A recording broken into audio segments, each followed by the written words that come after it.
Natal, primeira parte.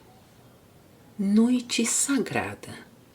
Jubiloso cantar, em radiante agradecimento, perfluiu outrora todos os planos da criação, quando o Filho de Deus, Jesus, nasceu no estábulo de Belém, e os pastores dos campos, aos quais fora tirada a venda dos olhos espirituais durante aquele abalo jubiloso do universo, para que pudessem testemunhar o grande acontecimento imensurável e chamar a atenção dos seres humanos, caíram de joelhos, cheios de medo, pois estavam dominados por aquilo que, para eles, era novo e incompreensível.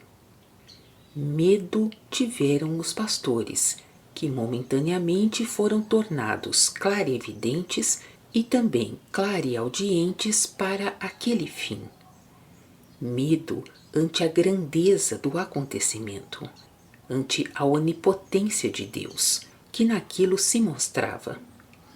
Por isso, o anunciador das alturas luminosas também lhes falou primeiro, tranquilizando: não tenhais medo.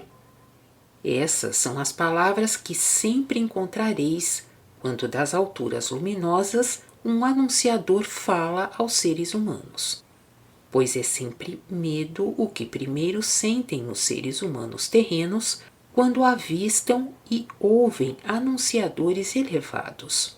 Medo causado pela pressão da força, para a qual estão também um pouco abertos em tais instantes. Em parte mínima somente, pois um pouco mais já teria de esmagá-los e queimá-los. E todavia devia ser alegria e não medo, tão logo o espírito humano se esforçasse em direção às alturas luminosas. Esse acontecimento não se revelou a toda a humanidade na noite sagrada.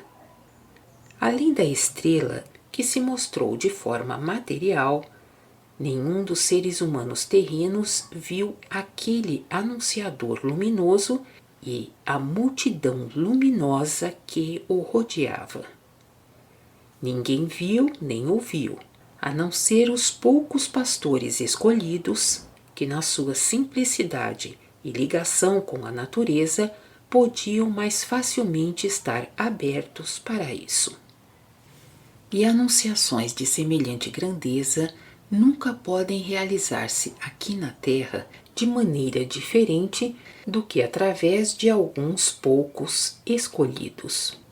Lembrai-vos disso sempre, pois a regularidade da lei na criação não pode ser revogada por vossa causa. Portanto, não construais formas de fantasia para não importa quais acontecimentos, que nunca podem ocorrer assim como vós pensais.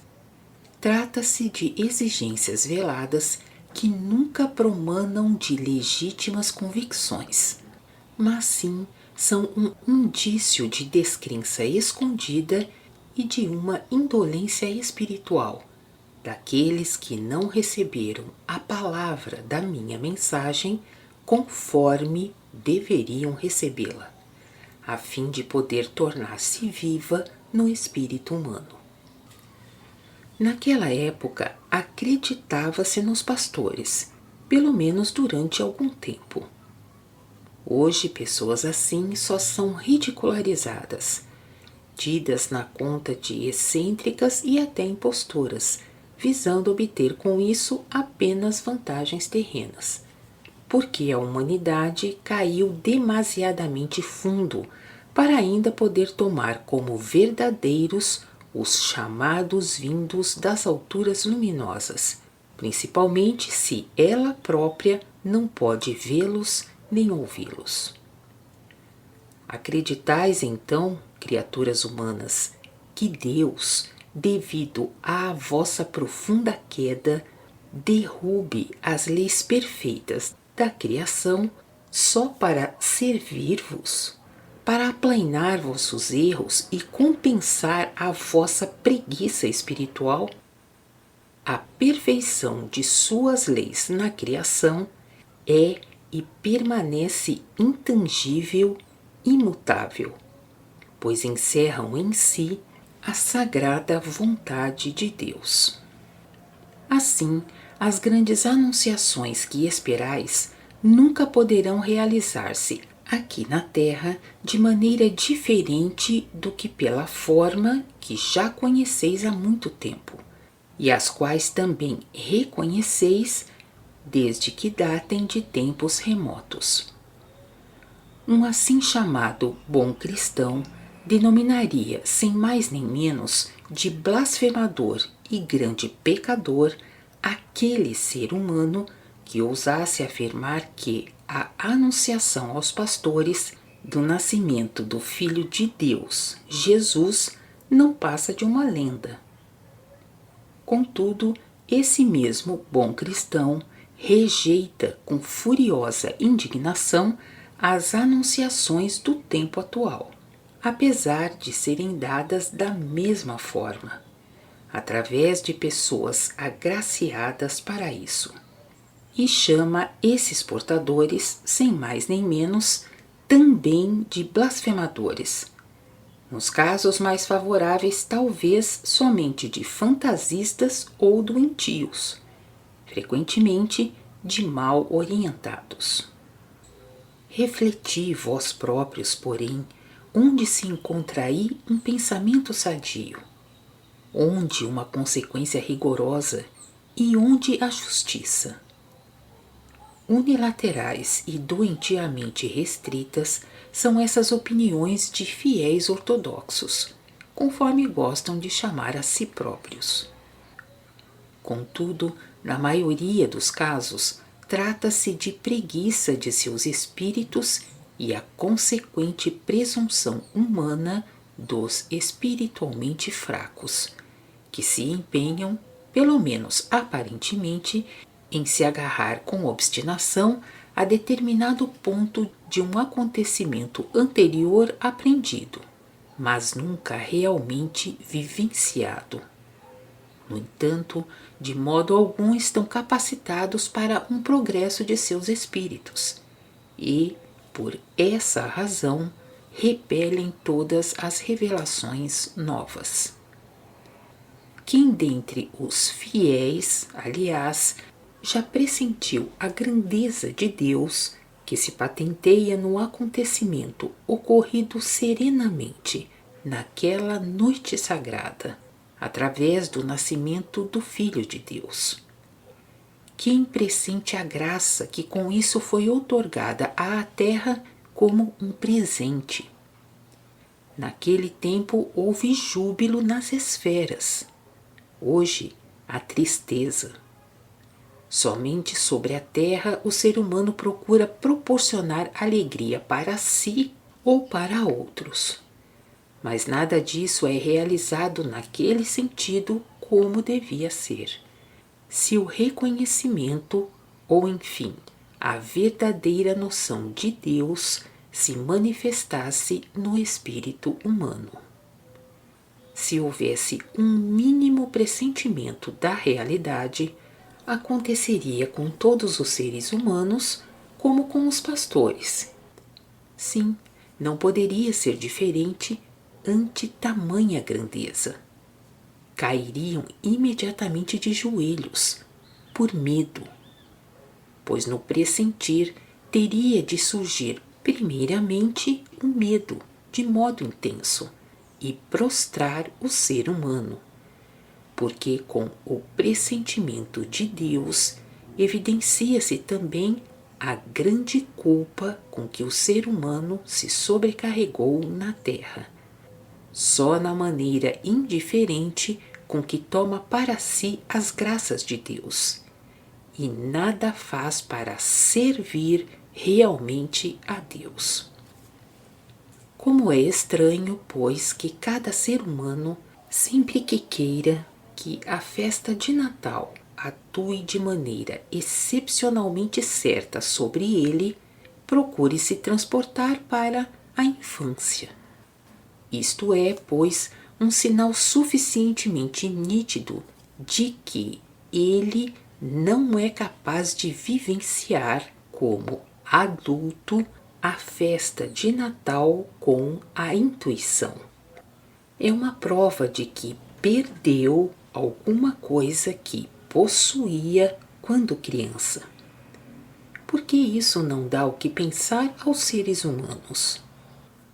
Trata-se novamente de indolência espiritual que os impede de se ocuparem seriamente com essas coisas.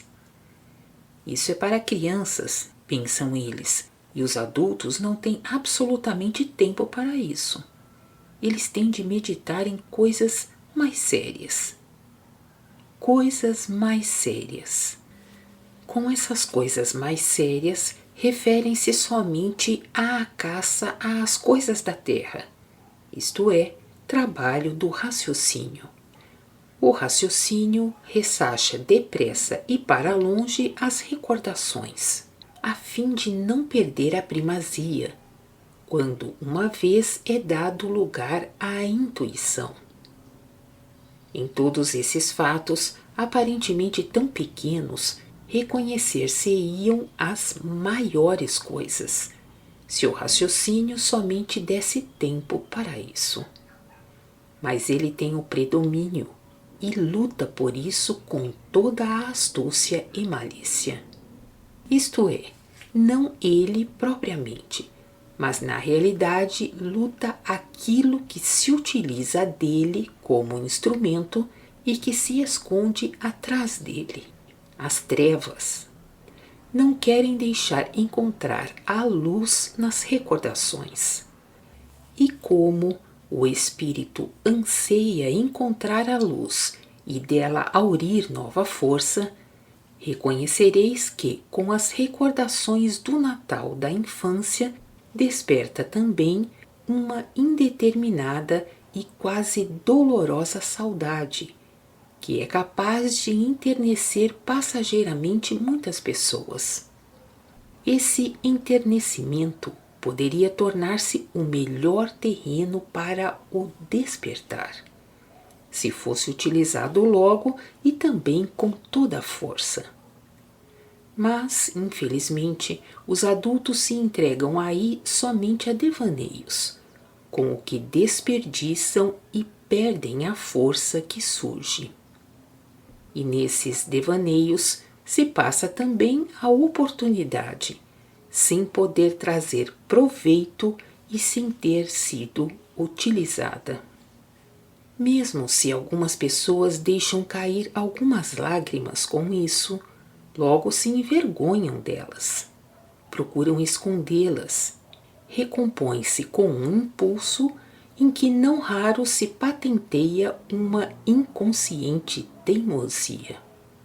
Quanto poderiam os seres humanos aprender com tudo isso? Não é em vão que nas recordações da infância se insere uma leve melancolia. Trata-se da reminiscência inconsciente de ter perdido alguma coisa que deixou um vazio, a incapacidade de intuir ainda infantilmente.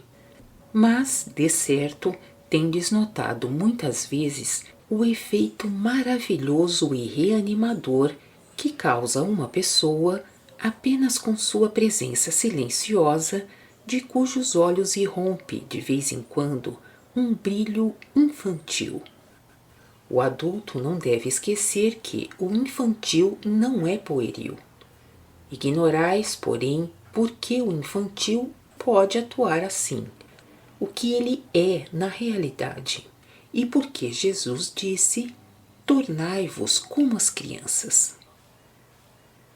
Para sondar o que é infantil, deveis primeiramente ficar cientes de que o infantil absolutamente não se acha ligado à criança em si.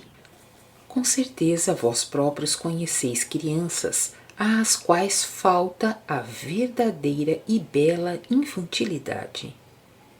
Existem, portanto, crianças sem infantilidade. Uma criança maldosa nunca dará a impressão de ser infantil, tampouco uma criança mal criada, ou melhor dito, mal educada. Disso resulta claramente que infantilidade e criança são duas coisas independentes. Aquilo que na Terra se chama infantil é um ramo da atuação da pureza. Pureza no sentido mais elevado e não apenas no sentido humano terreno. O ser humano que vive na irradiação da pureza divina, que concede lugar para a irradiação da pureza dentro de si, adquiriu com isso também o infantil, seja ainda na idade da infância ou já como adulto.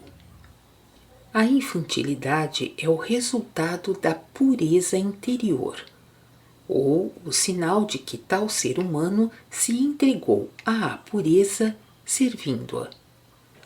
Estas são apenas maneiras diferentes de expressão. Na realidade, porém, sempre a mesma coisa. Por conseguinte, somente uma criança pura pode parecer infantil, assim como um adulto que cultiva a pureza em si. Por isso, ele atua de modo refrescante e vivificador, despertando também confiança.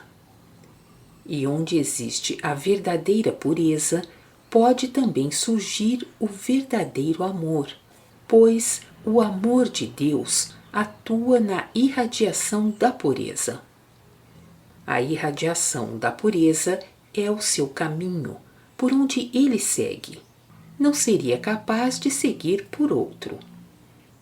Aquele que não absorveu em si a irradiação da pureza, a esse nunca poderá chegar à irradiação do amor de Deus. Lembrai-vos sempre disso e dai a vós próprios, como presente de Natal, o firme propósito de abrir-vos para a pureza, a fim de que, para a solenidade da estrela radiante, que é a solenidade da rosa no amor de Deus, a irradiação do amor possa penetrar em vós pelo caminho da pureza.